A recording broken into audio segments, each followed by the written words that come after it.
दुनिया के लिए शांति ही है सही रास्ता। जंग रोकने के सारे प्रयास विफल हो रहे। भारत को निभानी चाहिए भूमिका।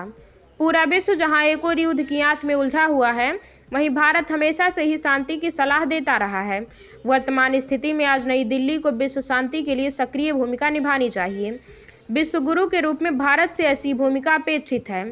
श्यामलाल पार्षद का एक मशहूर गीत है, विजयी विश्व तिरंगा प्यारा, झंडा ऊंचा रहे हमारा। स्वाधीनता संग्राम के ज़माने में यह गीत बहुत लोकप्रिय हुआ था और आज भी है। 1938 के कांग्रेस अधिवेशन में इसे आधिकारिक तौर पर झंडा गीत के रूप में स्वीकार किया गया। जब महात्मा गांधी की नज़र इस गीत पर पड़ी तो उन्होंने विजयी को काटकर उसकी जगह प्रेमिक लिख दिया।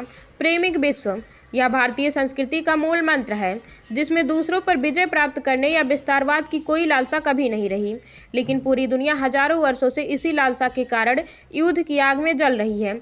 दूसरों पर प्रभुत्व स्थापित करना और अपनी सीमा का विस्तार करना, यह ऐसी कुत्सित मानसिकता है जो दुनिया में अमन चैन रहने नहीं देती।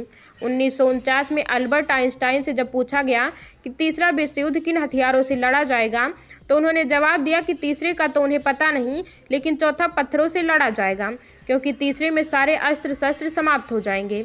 1955 में रसेल आइंस्टाइन मैनिफेस्टो जारी किया गया, जिसमें परमाणु खतरे के बारे में चेतावनी दी गई। द्वितीय विश्व युद्ध से पूरी दुनिया तबाह हो चुकी थी।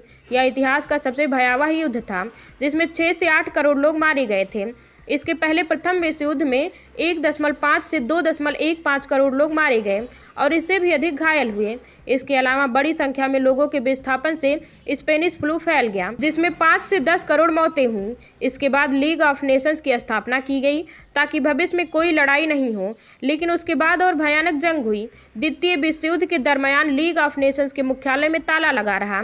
उसकी असफलता के बाद संयुक्त राष्ट्र संघ की स्थापना हुई, लेकिन वह भी एक तमाशा बनकर रह गया।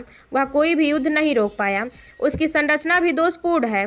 5 देशों ने सारी शक्ति अपने हाथ में ले ली है। उनके पास वीटो का अधिकार है और परमाणु बम रखने का भी। संयुक्त राष्ट्र सुरक्षा परिषद की अनुमति के बिना अमेरिका ने 2003 में इराक पर हमला बोल दिया और 2022 में रूस ने यूक्रेन पर। ईरान पर ताज़ा हमले के लिए भी किसी की मंजूरी नहीं ली गई।